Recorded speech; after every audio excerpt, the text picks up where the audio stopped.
Hi friends, இன்றைக்கி வீடியோவில் சுவையான கிராமத்து ஸ்டைலில் பப்பாளி பொரியல் எப்படி செய்யலான்னு பார்க்கலாம் வாங்க. நீங்கள் இன்னும் நம்ம சேனல் சப்ஸ்கிரைப் பண்ணலைன்னா சப்ஸ்கிரைப் பண்ணி வச்சுக்கோங்க.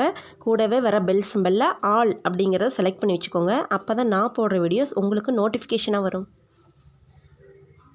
பப்பாளி காயில் நிறைய நன்மைகளாக இருக்குங்க. இதில் விட்டமின் ஏ அதிகமாக இருக்குது. இது வெப்பத்தன்மையுடைய காய், அதனால் உடலுக்கு தேவையான வெப்பத்தை நமக்கு தரக்கூடியதுங்க. இந்த பப்பாளி காயை வச்சு எப்படி சுவையாக பொரியல் பண்ணலான்னு பார்க்கலாம் வாங்க. பப்பாளி காயில் மேலே இருக்கிற தோலெல்லாம் சீவி எடுத்துடலாங்க.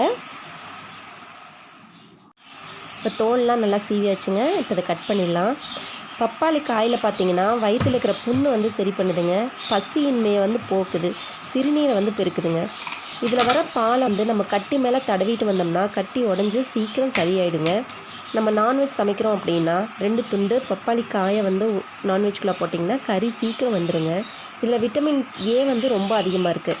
உடல் இளைக்கிறதுக்கு இது ரொம்ப யூஸ்ஃபுல்லாக இருக்குங்க. நம்மளோட செரிமான சக்தியை பெருக்குது. கண் பார்வையை அதிகரிக்குதுங்க.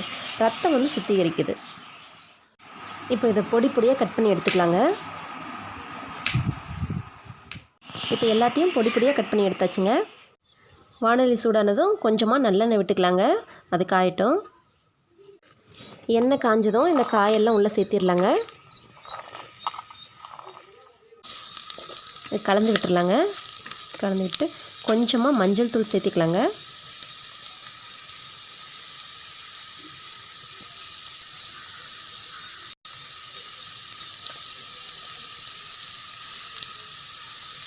தேவையான அளவு உப்பு சேர்த்திக்கலாங்க. சேர்த்துட்டு எல்லாத்தையும் நல்லா கலந்து விட்டுக்கலாங்க.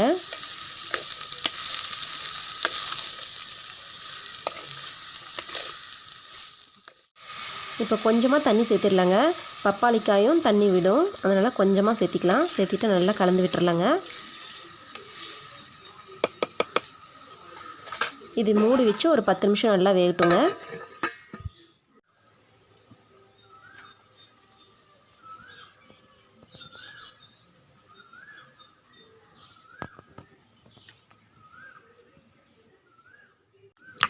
இப்போ ஒரு துண்டு இஞ்சி தட்டி எடுத்துக்கலாங்க. ஒரு 5-6 பல் பூண்டும் சேர்த்து தட்டி எடுத்துக்கலாம்.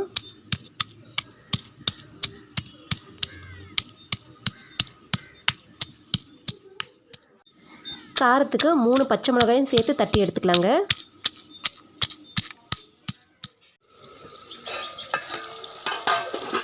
இப்போ காய் ஒரு பாதியெல்லாம் நல்லா வெந்துருச்சுங்க.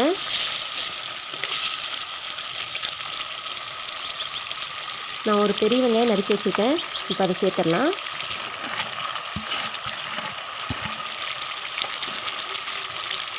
இஞ்சி பூண்டு பச்சை மிளகாய் தட்டி வச்சுருக்கோம் இல்லைங்களா, அதையும் சேர்த்துடலாம். நான் ஒரு தக்காளி பொடியாக நறுக்கி வச்சுருக்கேன், அதையும் சேர்த்துக்கலாங்க. எல்லாத்தையும் நல்லா கலந்து விட்டுடலாம்.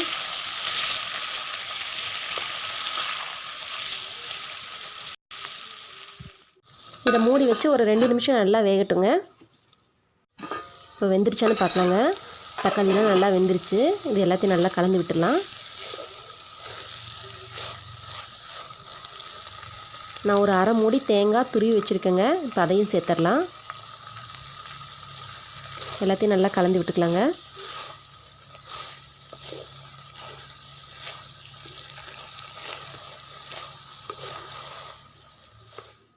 இதை இறக்கி வச்சுட்டு இப்போ தாளிச்சிடலாங்க. காய் நல்லா வெந்துருச்சுங்க. இப்போ தாளிச்சிக்கலாம். 2 டேபிள் ஸ்பூன் அளவுக்கு நல்லெண்ணெய் விட்டுக்கலாங்க. இது நல்லா காயட்டும். எண்ணெய் காஞ்சதும் கடுகும் உளுத்தம் பருப்பும் சேர்த்திக்கிறேங்க. 2 கொத்து கருவேப்பிலை சேர்த்திக்கலாங்க. 2 வரமிளகா கிள்ளி போட்டுக்கலாங்க. இது எல்லாத்தையும் நல்லா கலந்துக்கலாங்க.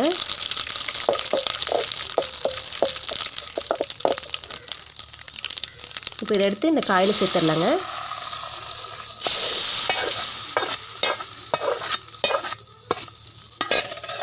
இது எல்லாத்தையும் நல்லா கலக்கி விட்டுக்கலாங்க.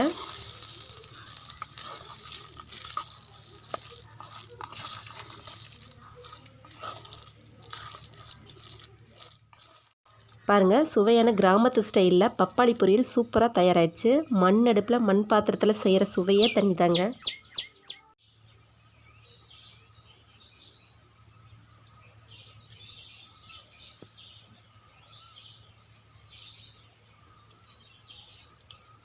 எப்படிமா இருக்குது பொரியல்? பப்பாளிக்காய் பொரியல் ரொம்ப சூப்பராக இருக்குது. நீங்களும் செஞ்சு சாப்பிட்டு பாருங்கள். நீங்களும் இந்த பொரியலை செஞ்சு சாப்பிட்டு பார்த்துட்டு எப்படி இருந்ததுன்னு எனக்கு சொல்லுங்கள். இந்த வீடியோ உங்களுக்கு பிடிச்சிருந்தா மறக்காமல் ஜீவா சமையலுக்கு சப்ஸ்கிரைப் பண்ணுங்கள். வேறொரு வீடியோவோட மீண்டும் சந்திக்கலாம்.